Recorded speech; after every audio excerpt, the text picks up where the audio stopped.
Bharatiya Janata party Uttarakhand प्रदेश के अध्यक्ष और मेरे बहुत पुराने मित्र श्री बंशीधर जी भगत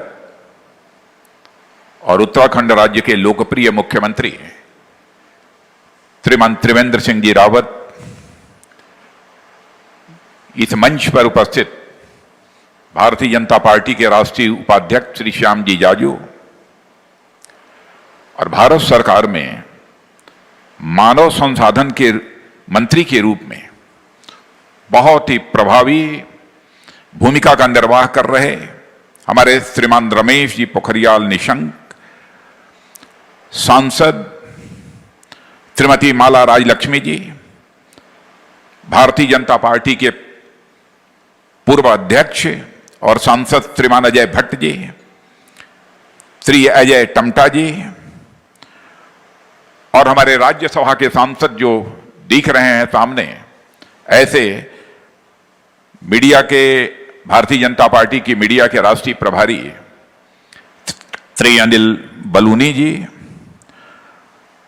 और श्री अजय कुमार जी संगठन महामंत्री, श्री राजू भंडारी प्रदेश महामंत्री, श्री कुलदीप कुमार प्रदेश महामंत्री और इस वर्चुअल रैली में मौजूद मेरे सभी उत्तराखंड के कार्यकर्ता बहनों एवं भाइयों,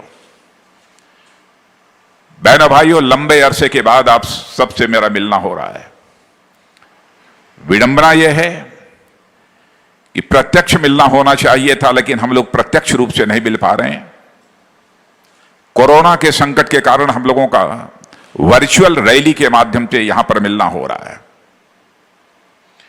कुछ भी बोलने के पहले मैं जानता हूं उत्तराखंड यह वीर भूमि है और देवभूमि है।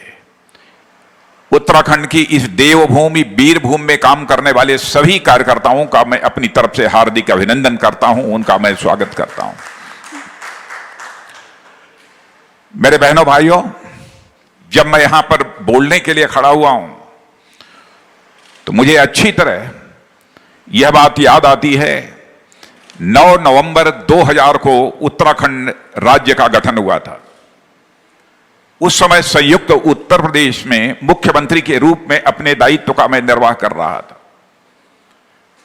और जब स्वर्गीय नित्यानंद जी स्वामी उस समय मुख्यमंत्री बने थे, जो कार्यक्रम आयोजित हुआ था उस कार्यक्रम में स्वयं संयुक्त उत्तर प्रदेश के मुख्यमंत्री के रूप में मैं वहां पर उपस्थित था और जिन कार्यकर्ताओं को अपने आंखों के सामने यहां पर देख रहा हूं, मंच के अतिरिक्त भी मैं 2-4 कार्यकर्ताओं को पहचान रहा हूं जिनके साथ लंबे समय तक संगठन का काम करने का भी मुझे अवसर प्राप्त हुआ है। उत्तराखंड क्षेत्र का कोई भी भाग ऐसा शेष नहीं बचा है जहां पर कि मेरा जाना कभी न कभी भारतीय जनता पार्टी के प्रदेश अध्यक्ष के रूप में अथवा युवा मोर्चे में काम करते हुए न जाना हुआ हो, ऐसा एक भी क्षेत्र उत्तराखंड में संभवतः बचा नहीं होगा। और मैं कह सकता हूं कि उत्तराखंड राज्य बनने के बाद हमारे कई मुख्यमंत्री हुए। वर्तमान में मुख्यमंत्री हमारे त्रिवेंद्र सिंह जी रावत बहुत ही सफलतापूर्वक अपनी भूमिका का निर्वाह कर रहे हैं। इसके अतिरिक्त नित्यानंद जी स्वामी तो हमारे पहले मुख्यमंत्री थे ही, हमारे जनरल भुवन चंद जी खंडूरी, भगत सिंह जी कोश्यारी, रमेश पोखरियाल निशंक जी, इन लोगों ने बखूबी मुख्यमंत्री के रूप में अपनी जिम्मेदारी का निर्वाह उत्तराखंड में किया है। आज ऐसे उत्तराखंड के कार्यकर्ताओं को संबोधित करते हुए सचमुच मुझे बेहद खुशी हो रही है। और मित्रों, आप जानते हैं कि हमारी पार्टी की यह परंपरा है, चाहे हम प्रदेश की सरकार चला रहे हों, आज चाहे हमारे केंद्र की सरकार हमारे यशस्वी प्रधानमंत्री मोदी जी के नेतृत्व में काम कर रही हो, जब हम लोग अपना 1 वर्ष पूरा करते हैं तो हमने क्या किया 1 वर्षों के अंदर, यह रिपोर्ट कार्ड लेकर जनता के बीच जाते हैं और जनता के साथ हम संवाद स्थापित करते हैं। जहां तक हमारी केंद्र की सरकार का प्रश्न है, मोदी जी के नेतृत्व में 6 वर्षों का समय गुजरा है। 5 वर्षों तक लगातार प्रतिवर्ष जनता के बीच जाकर हमने जनता को यह बतलाया कि हमारी सरकार ने क्या क्या काम किया है। लेकिन जो दूसरा कार्यकाल रहा है, जो 2019 से प्रारंभ हो रहा है, वह है 1 वर्ष पूरे हुए हैं और 1 वर्ष के अंदर हमने क्या क्या किया है और साथ ही पिछले 5 वर्षों में हमने क्या किया है, समेकित रूप से इन सब सारी चीजों को लेकर हम जनता के बीच जा रहे हैं और उनके साथ हम सीधा संवाद स्थापित कर रहे हैं।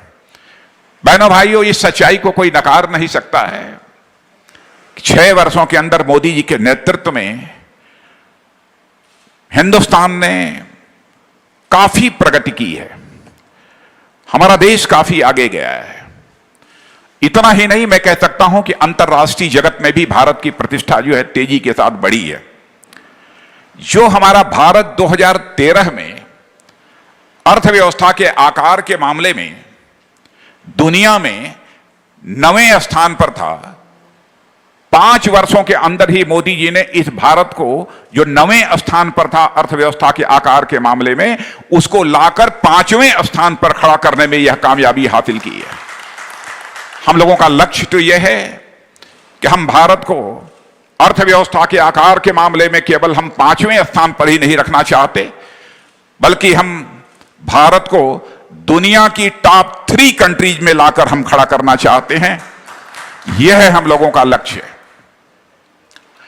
हमारा देश जब आगे बढ़ रहा था, इसी समय भारत ही नहीं, सारे विश्व के समक्ष एक गंभीर संकट पैदा हुआ, बड़ी चुनौती कोविड-19 की। कोविड-19 की जो ये चुनौती पैदा हुई है, बहनों भाइयों, दुनिया का कोई देश इसे अछूता नहीं है। लेकिन इस संकट की घड़ी में आपने समाचार पत्रों के माध्यम से, चैनल्स के माध्यम से, दूसरे समाचार की एजेंसियों के माध्यम से देखा होगा, विश्व के बहुत सारे विकसित देश इस कोविड-19 के कारण बुरी तरह प्रभावित हुए हैं।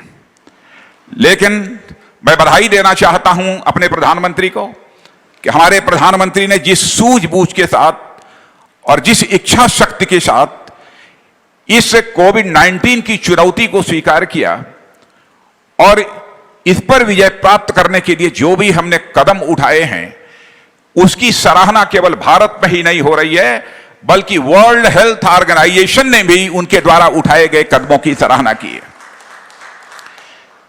प्रारंभ में जब यह कोविड-19 प्रारंभ हुआ था, हॉस्पिटल्स में लोग एडमिट होते थे, डॉक्टर्स की शिकायत रहती थी, पीपीई चाहिए, लेकिन पीपीई हम लोगों के पास नहीं है, वेंटिलेटर्स की शिकायत होती थी।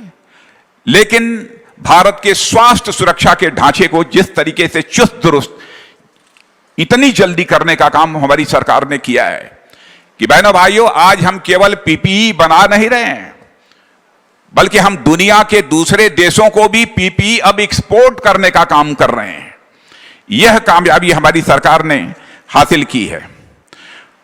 और इस संकट से निपटने के लिए उत्तराखंड की सरकार, त्रिवेंद्र सिंह जी रावत, मैं आपको बधाई देना चाहता हूं। आपने जिस प्रकार से काम किया है, उसकी जितनी भी सराहना की जाए वह कम है। मैं उन सब आपके द्वारा उठाए गए कदमों की यहां पर मैं चर्चा नहीं करना चाहता, क्योंकि सारी बातें सामने आ चुकी हैं। लेकिन यहां पर मैं कहना चाहता हूं, कोविड केयर सेंटर भराड़ीसैंण में जो स्थापित हुआ है, मुझे मालूम है कि सेंटर की ही एक टीम वहां पर गई थी और उस सेंटर की टीम ने उस सेंटर की भी अपने तरफ से बहुत ही प्रशंसा की है।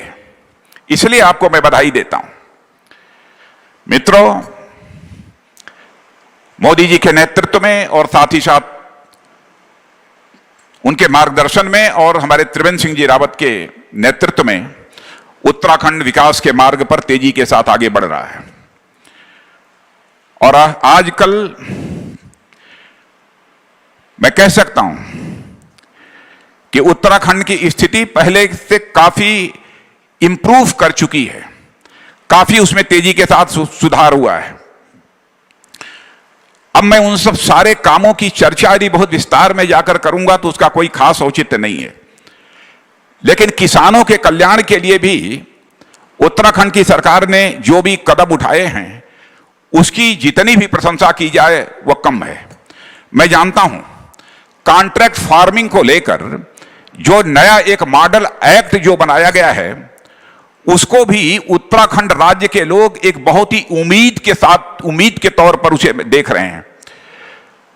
कृषि के क्षेत्र में कीमतों से जुड़ी जोखिम को यह संभालने में यह मॉडल एक्ट काम करेगा, ऐसा मेरा पूरा विश्वास है।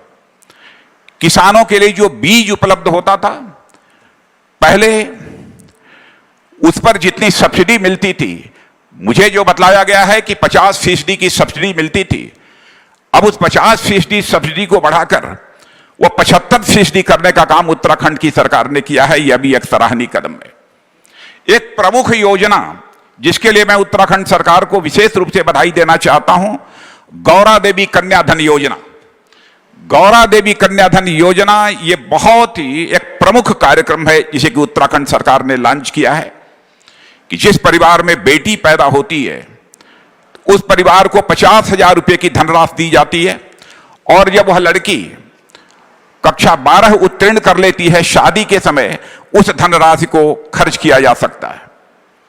सीमावर्ती इलाकों में उत्तराखंड में यह शिकायत थी कि वहां से पलायन तेजी के साथ हो रहा है, गांव खाली हो रहे हैं। उसके लिए भी उसे रोकने के लिए कई प्रभावी कदम त्रिवेंद्र सिंह जी रावत ने उठाए हैं। और मुझे जो बतलाया गया है कि 6.5 लाख किसानों के लिए मुख्यमंत्री स्वरोजगार योजना प्रारंभ की गई है और प्रवासी मजदूरों के लिए जिस तत्परता के साथ उत्तराखंड सरकार ने काम किया है उसकी भी मैं सराहना करना चाहता हूं। और मुझे याद है कि इस समय भारतीय जनता पार्टी के राष्ट्रीय मीडिया प्रभारी के रूप में जो जिम्मेदारी निभा रहे हैं हमारे राज्यसभा के सांसद अनिल बलूनी जी, एक बार गृह मंत्री रहते हुए मैं गया था तो उन्होंने मुझसे चर्चा की।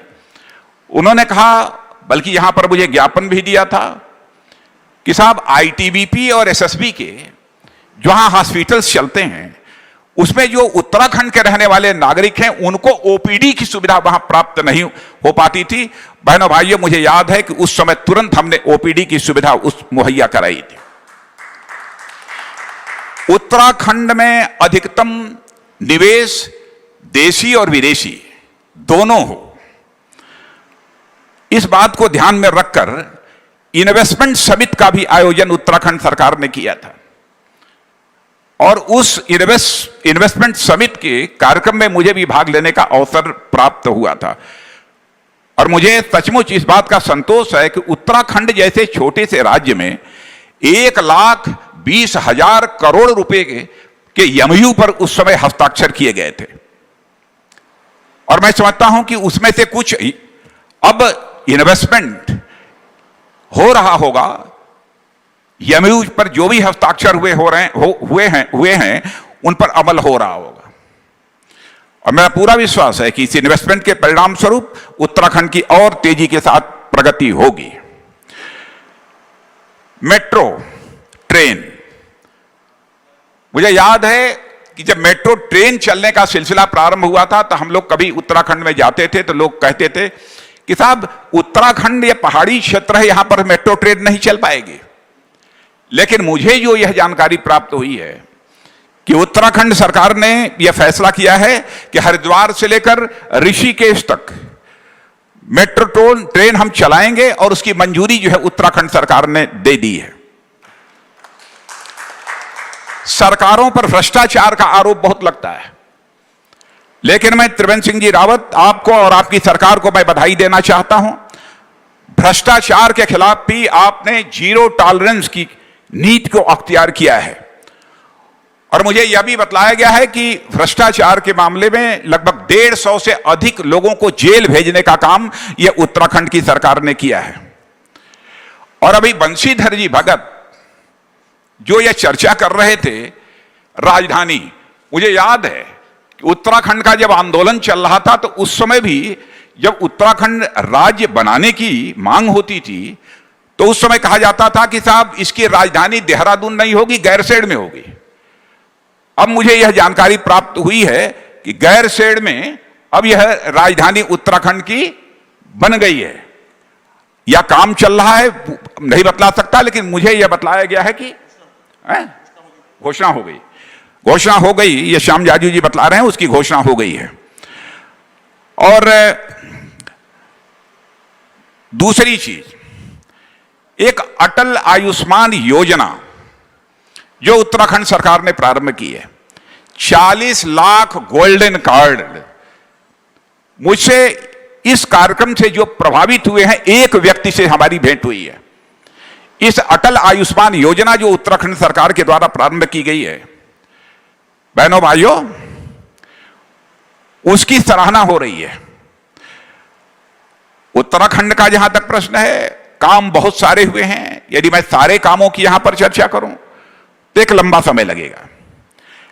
उत्तराखंड का विकास तेजी के साथ हो, यह हम सबकी इच्छा है, और इसी सोच के आधार पर ही आदरणीय अटल बिहारी वाजपेयी जी ने उत्तराखंड राज्य और झारखंड राज्य और छत्तीसगढ़ राज्य, 3 राज्यों के निर्माण का जो है फैसला उस समय किया था।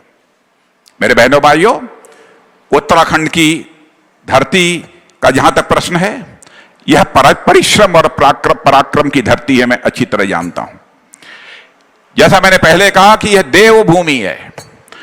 अभी कुछ ही दिनों पहले हमारे प्रधानमंत्री ने केदारनाथ के पुनर्निर्माण के सभी पहलुओं की कुछ दिनों पहले उन्होंने समीक्षा की है। यात्रियों और पर्यटकों के लिए भी यह इको फ्रेंडली हो सके, यह कोशिश की जा रही है। और मैं यहां पर यह भी चर्चा करना चाहूंगा कि मानसरोवर जाने वालों के लिए एक सुविधा भारत सरकार ने प्रदान कराई है। पहले मानसरोवर जाने के लिए तीर्थयात्री जाते थे तो सिक्किम के नाथुला का रूट लेकर उनको जाना पड़ता था, लंबा समय लगता था। लेकिन अब बॉर्डर रोड ऑर्गेनाइजेशन ने लिपू लेख तक एक लिंक रोड का निर्माण कर दिया है। और आप सबको इस बात की जानकारी होगी कि अब इस रोड के बनने के कारण मानसरोवर के लिए एक नया रास्ता मिल गया है। धारचूला लिपुलेख रोड बन जाने से मानसरोवर यात्रा अब 6 दिन कम समय में, पहले से 6 दिन से कम समय में पूरा करना यह संभव हो पाएगा। मैं समझता हूं कि मानसरोवर की यात्रा करने वाले तीर्थ यात्रियों के लिए एक बहुत बड़ी यह सुविधा मिली है। लेकिन बहनों भाइयों, 80 किलोमीटर की यह सड़क बनी है, भारतीय क्षेत्र में बनी है। लेकिन हमारे पड़ोसी देश नेपाल में इस सड़क को लेकर कुछ गलतफहमियां पैदा हुई हैं। लेकिन मैं कहना चाहता हूं कि नेपाल का जहां तक प्रश्न है, नेपाल के साथ हमारे केवल सामाजिक, भौगोलिक और ऐतिहासिक रिश्ते ही नहीं हैं, सांस्कृतिक रिश्ते ही नहीं हैं, बल्कि नेपाल के साथ हमारे आध्यात्मिक रिश्ते भी हैं। इस हकीकत को भारत कभी भूल नहीं सकता है। बाबा पशुपतिनाथ को हम कैसे भूल सकते हैं? जहां तक बाबा पशुपतिनाथ, चाहे हमारे भारत में काशी विश्वनाथ, सोमनाथ, इन सब को अमरनाथ से अलग कोई कैसे कर सकता है? यह संबंध तो इस लोक का नहीं है, बल्कि यह मानता हूं कि यह संबंध दूसरे लोक का है, जो चाहकर भी कोई इसे बदल नहीं सकता है, ऐसा मेरा पूरा विश्वास है। और मित्रों, इस समय मैं रक्षा मंत्री के रूप में जिम्मेदारी का निर्वाह कर रहा हूं, और मैं जानता हूं कि हमारे यहां गोरखा रेजिमेंट है, और गोरखा रेजिमेंट समय समय पर बराबर अपने शौर्य और पराक्रम का उसने परिचय दिया है। और उस गोरखा रेजिमेंट का भी उद्घोष है, जय महाकाली आयो री गोरखाली, यह उसका उद्घोष है। अब आप बताइए, महाकाली तो कलकत्ता में, कामाख्या में और विंध्याचल में सब जगह विद्यमान है, और महाकाली के भक्त तो इस देवभूमि उत्तराखंड के गांव गांव में मिल जाते हैं। तो कैसे भारत और नेपाल का रिश्ता यह टूट सकता है? और इसलिए धारचूला के आगे कितनी भी धारें लगा दी जाएं, इन संबंधों को बहनों भाइयों काटा नहीं जा सकता।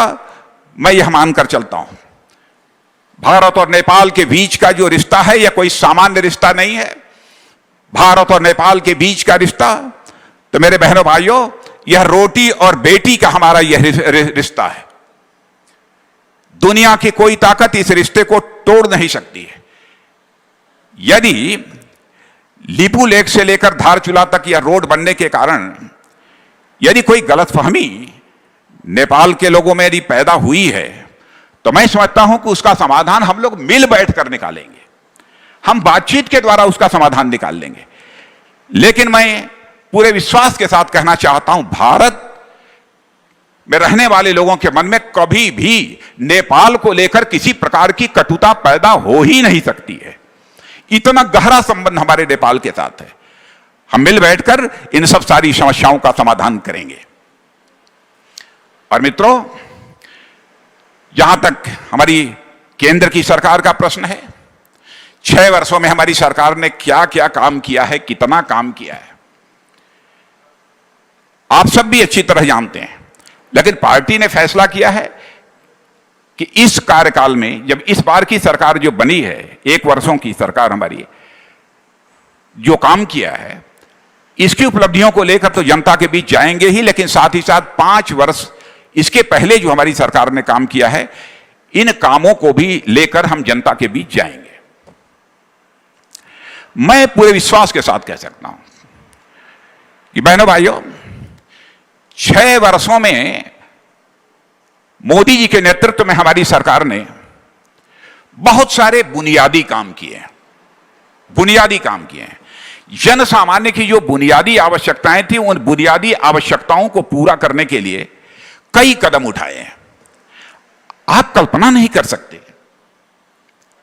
कि आजादी के इतने लंबे समय गुजर जाने के बावजूद भारत के अंदर लगभग 18,500 गांव ऐसे थे कि जिन गांवों में बिजली का खंभा तक भी नहीं लगा था, बिजली नहीं पहुंची थी। उन गांवों में बिजली पहुंचाने का काम पहली बार हमारी सरकार ने किया है। 18.5 करोड़ लोगों को बिजली नहीं उनके घरों में थी। उनके घरों में, क्षमा कीजिएगा, 2.5 करोड़ लोगों के घरों में बिजली नहीं थी। उनके घरों में बिजली भी पहुंचाने का काम हमारी सरकार ने किया। इतना ही नहीं, प्रधानमंत्री जनधन योजना के अंतर्गत हर भारतवासी का बैंकों में अकाउंट खोलने का यह ऐतिहासिक काम भी यह हमारी सरकार ने ही 6 वर्षों के अंदर किया है। यदि मैं यह दावा कर रहा हूं कि हमारी सरकार ने जन सामान्य की बुनियादी आवश्यकताओं को पूरा करने के लिए कदम उठाए हैं, तो हर मनुष्य की एक बुनियादी आवश्यकता आवास की होती है। मेरे बहनों भाइयों, हमारी सरकार का यह संकल्प है। 2.5 करोड़ से ज्यादा मकान तो बन गए हैं, लेकिन हमारी सरकार का यह संकल्प है कि 2022 समाप्त होते होते इस देश में एक भी व्यक्ति शेष नहीं बचेगा जिसको कि अपना सिर ढकने के लिए पक्का छत न मुहैया हो जाए, ऐसा एक व्यक्ति भी शेष नहीं बचेगा। और 10 करोड़ शौचालय, पहले गरीब व्यक्ति तो यह कल्पना भी नहीं कर सकता था कि उसके घर में कभी शौचालय बनेगा, लेकिन 10 करोड़ घरों में शौचालय बनाने का काम हमारी सरकार ने किया। गरीब परिवारों की माताएं बहनें जब भी वो भोजन बनाती थी, लकड़ी जलाती थी, अंगीठी जलाती थी, धुएं के कारण उनका स्वास्थ्य खराब होता था। पहली बार किसी संवेदनशील प्रधानमंत्री ने उसकी चिंता की है तो हमारे प्रधानमंत्री नरेंद्र भाई मोदी ने की है। और 8.5 करोड़ से ज्यादा परिवारों में एलपीजी गैस सिलेंडर पहुंचाने का काम हमारे प्रधानमंत्री ने किया है। बहुत सारे ऐसे उल्लेखनीय काम किए। मैं एक सबसे महत्वपूर्ण काम की यहां पर चर्चा करना चाहता हूं, आयुष्मान भारत के। मेरे बहनों भाइयों, भारत ही नहीं, मैं दावे के साथ कह सकता हूं कि दुनिया में किसी देश के पास एक ऐसी अद्भुत योजना नहीं है जिस आयुष्मान भारत योजना को हमारे देश में हमारे प्रधानमंत्री ने लागू किया है। आयुष्मान भारत, भले ही कोई गरीब झोपड़ी में रहता हो, यदि वह बीमार पड़ जाता है तो बीमारी के कारण वह दम नहीं तोड़ने पाएगा। इलाज के अभाव में वह दम नहीं तोड़ दे पाएगा। यदि उसके पास आयुष्मान भारत से संबंधित गोल्डन कार्ड है तो प्रतिवर्ष 5 लाख रुपए तक का वह मुफ्त इलाज करा सकता है। इस प्रकार की मुकम्मल व्यवस्था हमारी सरकार ने की है। किसानों के लिए भी कई ऐसे प्रभावी कदम हमारी सरकार ने उठाए हैं। और इतना ही नहीं, प्रधानमंत्री किसान सम्मान निधि योजना के अंतर्गत 9.5 करोड़ किसानों के खाते में 72,000 करोड़ की हम लोगों ने राशि भेजी है। लघु व सीमांत जो किसान हैं, असंगठित क्षेत्र के छोटे कामगार हैं, दुकानदार हैं, जिन्होंने 60 वर्ष की आयु पूरी कर ली है, ऐसे लोगों के लिए 3,000 रुपए मासिक पेंशन की भी व्यवस्था यदि किसी ने की है बहनों भाइयों तो हमारी सरकार ने यह पेंशन की व्यवस्था की है। ऐसे कई कदम। अटल पेंशन योजना के 5 वर्ष पूरे हो गए हैं और इस योजना में अब तक 2.25 करोड़ लोग अब तक जुड़ चुके हैं। ऐसे ही घर घर में नल के द्वारा पानी पहुंचना चाहिए। हर घर में नल और हर नल में जल। तो एक नए मंत्रालय का ही गठन कर दिया। यह लक्ष्य तो पिछली सरकारों ने भी निर्धारित किया था, लेकिन पिछली सरकारें इस लक्ष्य को पूरा नहीं कर पाए। लेकिन हमारे प्रधानमंत्री ने फैसला किया कि अब हर घर में नल होगा और हर नल में जल होगा। नल के माध्यम से हम जल पहुंचाएंगे और इसके तहत 25 करोड़ लोगों के घर तक पीने का साफ पानी पहुंचेगा। कोशिश हम लोगों की यह है कि यह नल हर देश के हर घर तक पहुंच जाना चाहिए। यह हम लोगों की योजना है। हाल फिलहाल जो कुछ भी हुआ है उससे भी आप अच्छी तरह परिचित हैं। 3 करोड़ गरीब परिवारों के जो वरिष्ठ नागरिक थे, विधवाएं थी, दिव्यांगजन थे, उनको 1,000 रुपये की राशि हमारी भारत सरकार ने दी है। मजदूरों की मजदूरी को सुनिश्चित किया है। इस लॉकडाउन के दौरान 80 करोड़ गरीबों के लिए अगले 3 महीने तक प्रति माह 5 किलो गेहूं, चावल और साथ ही में 1 किलो दाल यह मुफ्त में मुहैया कराई जाएगी। 8 करोड़ प्रवासी मजदूरों को 2 महीने तक प्रति माह 5 किलो अनाज और 1 किलो दाल यह मुफ्त में मुहैया कराई जा रही है। और एक बहुत बड़ा काम जो किया है, पहले जो जिस राज्य में रहता था, जिस जिले में रहता था, उस गरीब के पास राशन कार्ड उस जिले का होता था। बाहर यदि जाकर यदि वो चला गया, महीने, 2 महीने, 3 महीने उसको रहना पड़ा मजदूरी करने के लिए ही अथवा कोई अन्य किसी दूसरे प्रकार का काम करने के लिए, तो उसको सस्ते दर पर राशन उपलब्ध नहीं होता था। हमारे प्रधानमंत्री ने मुकम्मल व्यवस्था कर दी। 1 नेशन 1 राशन कार्ड, एक राष्ट्र में एक राशन कार्ड होगा। यानी हमारे उत्तराखंड का रहने वाला कोई व्यक्ति यदि तमिलनाडु में यदि जाता है तो वहां भी यदि यह सस्ते दर पर यदि अनाज हासिल करना चाहता है तो हासिल कर सकता है। और इतना ही नहीं, आप इस सच्चाई को स्वीकार करेंगे, कोविड-19 के कारण भारत ही नहीं बल्कि दुनिया के अधिकांश देशों की अर्थव्यवस्था भी लड़खड़ाई है। स्वाभाविक है कि भारत की अर्थव्यवस्था पर भी उसका एक प्रतिकूल प्रभाव पड़ेगा। इस सच्चाई को भी कोई नकार नहीं सकता है। लेकिन हमारे प्रधानमंत्री ने इस कोविड-19 के कारण हमारी अर्थव्यवस्था के ऊपर जो प्रभाव पड़ा है, इसका बड़ा खामियाजा हमको न भुगतना पड़े, इसी दौरान 20 लाख करोड़ रुपए के एक आर्थिक पैकेज की घोषणा उन्होंने कर दी, ताकि हमारे देश में एक तो अर्थव्यवस्था किसी भी सूरत में न लड़खड़ा नहीं पाए और साथ ही रोजगार का संकट भी हमारे देशवासियों के समक्ष पैदा न होने पाए। एमएसएमई, सूक्ष्म लघु और जो मध्यम उद्योग होते हैं, सूक्ष्म लघु और मध्यम उद्योगों की ये उन्होंने परिभाषा बदल दी और अलग से रोजगार के नए अवसर सृजित हों, हमारे देश की अर्थव्यवस्था और तेजी के साथ आगे बढ़े। इस सेक्टर के लिए केवल 3 लाख करोड़ की मुकम्मल व्यवस्था कर दी। 3 लाख करोड़, और यह 3 लाख करोड़ का ऋण बिना गारंटी के प्राप्त होगा। सबसे बड़ी बात यह हमारी सरकार ने की है। और हमारे प्रधानमंत्री ने आत्मनिर्भर भारत बनाने की बात कही है। मेरे बहनों भाइयों, आत्मनिर्भर भारत जो बनाने की बात कही है, एकाएक नहीं कही है। 2014 में जब प्रधानमंत्री के रूप में उन्होंने जिम्मेदारी संभाली थी, उस समय ही make in India, made in India, यह सब सारा सिलसिला भारत के अंदर उन्होंने प्रारंभ किया था।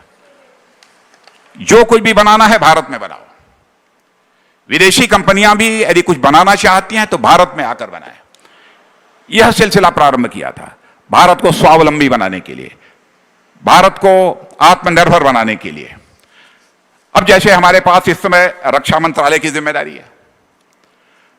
अब रक्षा मंत्रालय में एक बहुत बड़ा बजट होता है, बहुत सारे वेपन्स होते हैं, रक्षा से जुड़े साजो सामान ऐसे होते हैं जो कि दुनिया के बराबर दूसरे देशों से हमको आयात करना पड़ता है। लेकिन मोदी जी के आने के बाद उन्होंने एक लक्ष्य निर्धारित किया। उन्होंने कहा कि भाई, लंबे समय तक यह भारत दुनिया के दूसरे देशों से आयात करता रहे, अब यह चलेगा नहीं। भारत केवल एक आयात करने वाला देश, यानी केवल इंपोर्ट करने वाला यह देश नहीं होना चाहिए, बल्कि दुनिया के दूसरे देशों को एक्सपोर्ट करने वाला देश बनना चाहिए। केवल इंपोर्टिंग कंट्री नहीं, बल्कि भारत को एक्सपोर्टिंग कंट्री बनना चाहिए। यह बात उन्होंने की और यह लक्ष्य निर्धारित कर दिया। डिफेंस के लिए तो जिस रक्षा मंत्रालय की मैं जिम्मेदारी संभाल रहा हूं, पहले बहनों भाइयों 100 करोड़ 150 करोड़ का एक्सपोर्ट होता था। अब हमारा एक्सपोर्ट अधिक होने लगा है और 2024 आते आते हम लोगों ने तय किया है कि डिफेंस में हमारा एक्सपोर्ट $5 बिलियन तक पहुंच जाएगा। यह एक बड़ा लक्ष्य हम लोगों ने निर्धारित किया। रक्षा से जुड़े कई ऐसे फैसले थे। Chief of defence staff, CDS, 15-16 वर्षों से यह चर्चा चल रही थी कि चीफ ऑफ डिफेंस स्टाफ होना चाहिए, ताकि आर्मी, एयरफोर्स, नेवी, इन तीनों के बीच कोऑर्डिनेशन हो, इनके बीच ज्वाइंटमैनशिप लाई जा सके। लेकिन यह काम हो नहीं पा रहा था। लेकिन इस बार 2019 के बाद सरकार बनने के बाद ही हमारे प्रधानमंत्री ने झटपट CDS, chief of defence staff के बारे में फैसला कर दिया। और आप लोगों को खुशी है कि चीफ ऑफ डिफेंस स्टाफ जो बने हैं वह आपके उत्तराखंड के ही रहने वाले हैं, जनरल बिपिन रावत जो बने हैं। बहनों भाइयों, भारत तेजी के साथ आगे बढ़ रहा है। बहुत तेजी के साथ हमारा यह भारत आगे बढ़ रहा है, बढ़ेगा तेजी के साथ। और इसके साथ एक बात और मैं आपके सामने रखना चाहता हूं। जो त्रिवेंद्र सिंह जी रावत ने बात कही है कि 2017 के चुनावी घोषणा पत्र में जो भी उन्होंने कहा था, 85% से अधिक वादों को उन्होंने पूरा किया है। मैं त्रिवेंद्र सिंह जी, मैं कहना चाहूंगा, उठाकर भी 2 साल का समय आपके पास बचा है, 1.5-2 साल का, आप देख लीजिएगा। कोई भी वादा घोषणा पत्र का ऐसा नहीं होना चाहिए जो कि वादा पूरा न हो जाए। और यह बात मैं क्यों कह रहा हूं?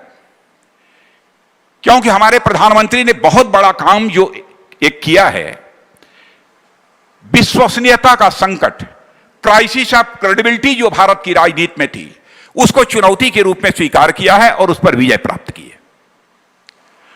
पहले नेताओं के बारे में और राजनीतिक पार्टियों के बारे में लोग कहते थे कि यह राजनीतिक पार्टियां जब चुनाव आता है तो जनता के साथ बड़े बड़े वादे करती हैं, लेकिन चुनाव समाप्त हो जाने के बाद, सरकार बन जाने के बाद अपने वादों को वह भूल जाती हैं। यानी नेताओं की कथनी और करनी में अंतर होने के कारण ही भारत की राजनीति में यह विश्वास का संकट पैदा हुआ था। लेकिन बहनों भाइयों, केंद्र की सरकार ने जिस तरीके से काम किया है, मैं पूरे विश्वास के साथ कह सकता हूं कि आजाद भारत की राजनीति में जो विश्वास का संकट पैदा हुआ था, उस विश्वास के संकट को, उस क्राइसिस ऑफ क्रेडिबिलिटी को हमने चुनौती के रूप में स्वीकार किया है और उस पर विजय प्राप्त की है हमारी सरकार ने। यह कहते हुए सचमुच मुझे गौरव की अनुभूति हो रही है। अब जैसे मैं याद दिलाना चाहता हूं, धारा 370 आपको याद होगा, और बंशीधर जी भगत आप तो लंबे समय से राजनीति में हैं। 1952 में जब हम लोगों का घोषणा पत्र बना, उसमें भी धारा 370 की चर्चा हुई। बाद में जितने भी घोषणा पत्र बने, हर घोषणा पत्र में यह हम लोगों ने कहा, जब भारतीय जनसंघ के रूप में काम कर रहे थे उस समय भी, हमारी सरकार बनेगी हम धारा 370 समाप्त करेंगे। लोग यह कहते थे कि साहब ये जनसंघ वाले, भारतीय जनता पार्टी वाले हर बार जब चुनाव आता है तो धारा 370 की बात करने लगते हैं, केवल वोट हासिल करने के लिए या घोषणा पत्र में इसे शामिल करते हैं।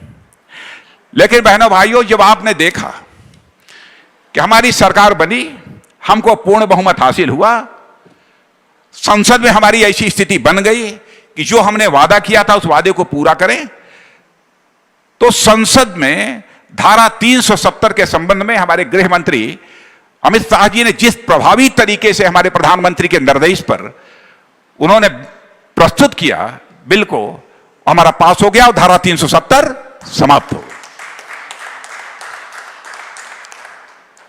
धारा 370 समाप्त हो गई। अब धारा 370 से क्या क्या लाभ हुए हैं इसकी बहुत विस्तार में जाकर मैं चर्चा नहीं करना चाहता, लेकिन यहां पर मैं यह कहना चाहता हूं, जब धारा 370 हम लोगों ने समाप्त किया, बहुत सारे सो कॉल्ड सेकुलर जो राजनीतिक पार्टियां थीं, उन राजनीतिक पार्टियों ने कहना प्रारंभ किया कि साहब यह सेकुलरिज्म के ऊपर बहुत बड़ा आघात किया है मोदी जी की सरकार ने। यह आरोप हम लोगों के ऊपर लगाया। यह आरोप लगाने वालों से मैं एक सवाल पूछना चाहता हूं। सवाल यह पूछना चाहता हूं, 1976 में जिस समय आपातकाल था, तो श्रीमती इंदिरा गांधी ने संविधान में 42वां संशोधन किया था, और उस समय भारत के संविधान के प्रियम्बुल यानी प्रस्तावना में सेकुलरिज्म का यह शब्द उस समय डाला गया था। अरे भाई, जब यह सेकुलर शब्द जब वहां डाला गया था तो इसका मतलब यह है कि भारत एक सेकुलर कंट्री है।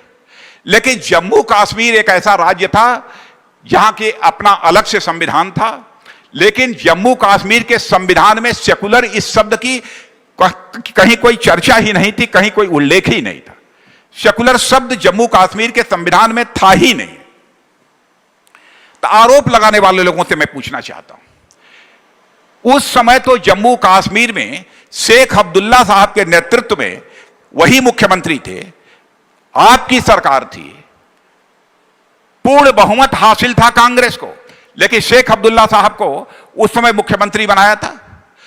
तो उस समय यदि भारत के संविधान के प्रियम्बुल में आपने सेकुलर शब्द को इंसर्ट किया, तो आपने जम्मू कश्मीर के संविधान के प्रियम्बुल में सेकुलर शब्द का उस समय उसको क्यों नहीं डाला? इस सवाल का जवाब मैं आपसे चाहता हूं। इस सवाल का बहनों भाइयों उनके पास कोई जवाब नहीं है। सच्चाई है कि अब जाकर जम्मू कश्मीर यह सेकुलर स्टेट बन पाया है। पहले सेकुलर स्टेट नहीं था। वहां के संविधान को यदि देखें तो इतने बड़े बड़े काम हमारी सरकार ने किए हैं। सिटीजनशिप अमेंडमेंट बिल चुटकी बजाते हुए हमारी सरकार ने पास किया। इससे क्या क्या लाभ होंगे? पाकिस्तान, बांग्लादेश, अफगानिस्तान के रहने वाले हमारे जो अल्पसंख्यक भाई हैं, स्वाभाविक रूप से उनको नागरिकता मिल जाएगी, क्योंकि उसके पहले किस प्रकार की जलालत की जिंदगी उनको जीनी पड़ती थी, यह बताने की आपको आवश्यकता नहीं है। लेकिन इस मुद्दे को लेकर भी सारे देश भर में गलतफहमी पैदा करने की कोशिश की गई कि साहब या भारत के रहने वाले माइनॉरिटीज की यह नागरिकता समाप्त करने की साजिश है। बहनों भाइयों, ऐसा काम हमारी सरकार नहीं कर सकती। यह कानून नागरिकता लेने वाला कानून नहीं है, यह कानून नागरिकता देने वाला कानून है। लेकिन केवल जानबूझकर गलतफहमी पैदा की गई। तलाक विद्यत, 3 तलाक, मुस्लिम बहनों का कितना उत्पीड़न होता था, आप सबको भी जानकारी है। कोई कहता था इसको भारतीय जनता पार्टी टच नहीं कर सकती, बवाल हो जाएगा, क्या पैदा हो जाएगा। लेकिन हम लोगों ने चुटकी बजाते हुए इस कानून की भी छुट्टी कर दी। इतने बड़े बड़े फैसले किए। और राम जन्मभूमि के संबंध में जब हम लोग बोलते थे सार्वजनिक सभाओं में, तो उस समय भी लोग कहते थे अरे साहब चुनाव आ गया इसलिए राम जन्मभूमि की बात कर रहे हैं। लेकिन आपने देखा धीरे धीरे मार्ग प्रशस्त होता गया और इस देश की सबसे बड़ी अदालत ने राम जन्मभूमि के बारे में फैसला दे दिया। बहनों भाइयों, अब अयोध्या की धरती पर जहां भगवान राम पैदा हुए थे, वहां पर अब भव्य राम मंदिर बनने से हमें दुनिया की कोई ताकत रोक नहीं सकती है। अब वहां राम मंदिर बनने का यह सिलसिला प्रारंभ हो चुका है। कई ऐसे महत्वपूर्ण फैसले पिछले 6 वर्षों के अंदर इस हमारी सरकार ने किए।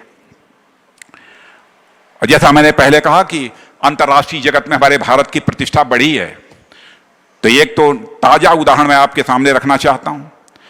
G7 देशों की बैठक में इस बार भारत को आमंत्रित किया गया है। तो बहनों भाइयों, हमारा देश तेजी के साथ आगे बढ़ रहा है। सारी दुनिया में भारत का मस्तक ऊंचा हुआ है।